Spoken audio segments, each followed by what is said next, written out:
자, 오늘 우리가 한번 파헤쳐볼 이야기는 바로 독일 자동차의 자존심, 메르세데스 벤츠입니다. 그런데 이 벤츠를 둘러싸고 지금 거대한 변화의 물결이 일고 있거든요. 시작부터 좀 도발적인 질문을 던져볼게요. 메르세데스 벤츠, 과연 아직도 우리가 알던 그 독일 회사가 맞을까요? 바로 이 질문이 오늘 이야기의 가장 핵심적인 부분입니다. 자, 화면에 보이는 이 숫자, 약 20%. 뜬금없죠? 근데 이 숫자가 오늘 이야기의 모든 걸, 정말 모든 걸 담고 있다고 해도 과언이 아닙니다. 대체 이게 뭘 의미하는 걸까요? 바로 벤츠의 운명을 쥐고 있는 상위 2대 주주의 지분을 합친 겁니다. 그리고 정말 놀라운 건 이 두 회사가 전부 중국 기업이라는 거죠. 네, 바로 여기서부터 독일 명차의 정체성을 둘러싼 논란이 시작된 겁니다. 그럼 첫 번째 이야기부터 시작해볼까요? 독일 아이콘의 정체성 위기. 한때는 모두가 인정하는 성공의 상징이었잖아요, 벤츠가. 그런데 어쩌다가 중국차 같다는 이런 말까지 듣게 됐을까요? 요즘 벤츠가 좀 중국차스러워졌다, 이런 비판들, 이게 단순히 디자인이 어떻다, 이런 취향의 문제가 아니에요. 그 뒤에는 보이지 않는 자본의 힘, 그러니까 누가 진짜 주인이고 누가 통제권을 갖고 있느냐, 이런 훨씬 더 깊은 이야기가 숨어 있는 거죠. 자, 그럼 이제 두 번째 장으로 넘어가서 그 과정을 한번 제대로 파헤쳐 보겠습니다. 이거 정말 한 편의 금융 스릴러 영화 같아요. 아주 은밀하고 또 기습적으로 작전이 펼쳐졌거든요. 이 작전의 핵심에는 칼라 전략이라는 아주 영리한, 어떻게 보면 교묘한 금융 기법이 있었습니다. 이름은 좀 복잡하게 들리는데 쉽게 말하면 여러 금융 상품을 섞어서 일종의 위장막을 치는 거예요. 이걸 쓰면 주가가 오르든 내리든 위험은 피하면서 제일 중요한 건 공시 의무, 그러니까 나 주식 이만큼 샀소 하고 알릴 필요가 없어지는 거죠. 덕분에 진짜 아무도 모르게 조용히 지분을 사들일 수 있었던 겁니다.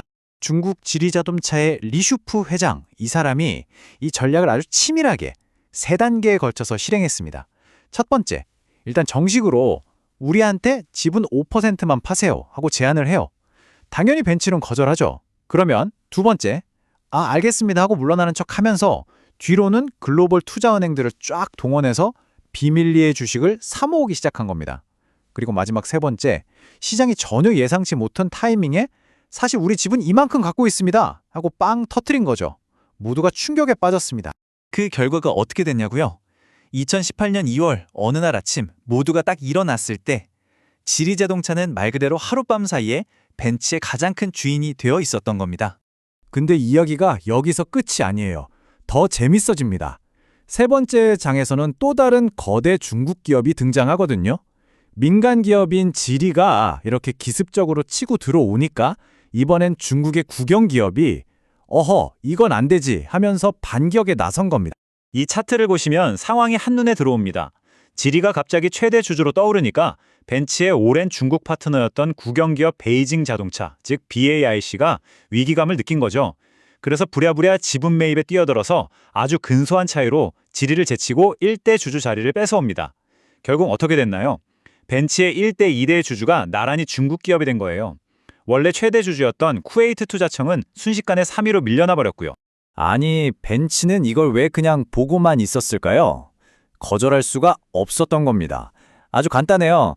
벤츠가 세계에서 가장 큰 시장인 중국에서 차를 한 대라도 만들고 팔려면 반드시 이 합작 파트너인 BAIC의 도움이 필요하거든요.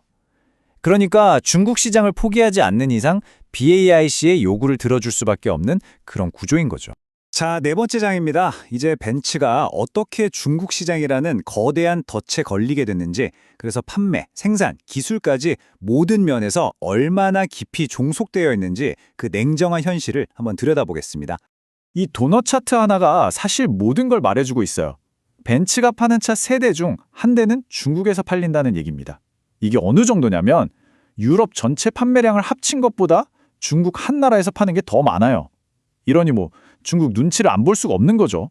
벤츠가 중국에 얼마나 꽉 잡혀 있는지는 이 4가지 기둥으로 요약할 수 있습니다. 첫째, 판매. 특히 돈이 많이 남는 S클래스나 마이바흐 같은 최고급 모델이 중국에서 제일 많이 팔립니다. 둘째, 생산. 현지 공장 없이는 사업이 안 되죠. 셋째, 오늘 계속 얘기했던 자본 구조. 그리고 마지막으로 전기차나 자율주행 같은 미래 기술까지 함께 개발하면서 이제는 정말 빼도 박도 못하게 얽혀버린 겁니다. 그리고 이 상황을 가장 확실하게 보여주는 게 바로 벤츠 CEO가 직접 한 이 말입니다. 중국과 관계를 끊는 것, 즉 디커플링은 비현실적이고 불가능하다. 이건 사실상 백기투항 선언이죠. 이제 우리는 되돌릴 수 없는 강을 건넜다고 공식적으로 인정한 셈입니다. 자, 이제 마지막 장입니다. 이 모든 상황을 종합해 볼 때 과연 벤츠는 이제 어떤 존재가 된 걸까요? 정말 중국 엔진을 단 독일 브랜드가 되어버린 건지 그 본질적인 변화에 대해 이야기하면서 마무리해 보겠습니다.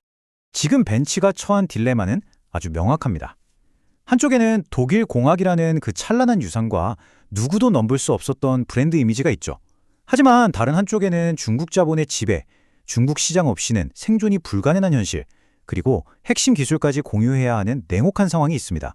이 둘 사이의 저울은 솔직히 이미 한쪽으로 완전히 기울어진 것처럼 보입니다. 그럼 시장은 이걸 어떻게 보고 있을까요? 투자자들은 이미 답을 내놨습니다. 벤츠의 기업 가치를 평가할 때 차이나 디스카운트라는 걸 적용하기 시작했어요. 이건 뭐냐면 이 회사는 중국에 너무 깊이 엮여 있어서 언제 터질지 모르는 정치적, 경제적 위험이 너무 크다. 그러니 가치를 좀 깎아야겠다는 뜻입니다. 브랜드 가치가 희석되고 있다는 신호. 오늘 이야기는 이 질문으로 마무리하려고 합니다. 벤츠의 사례는 단순히 어느 자동차 회사 하나만의 이야기가 아니거든요. 자본이 이렇게 자유롭게 국경을 넘나드는 시대에 한 브랜드가 가진 영혼, 그 정체성은 과연 누구의 것이라고 말할 수 있을까요? 우리 모두에게 아주 깊은 생각거리를 던져주고 있습니다.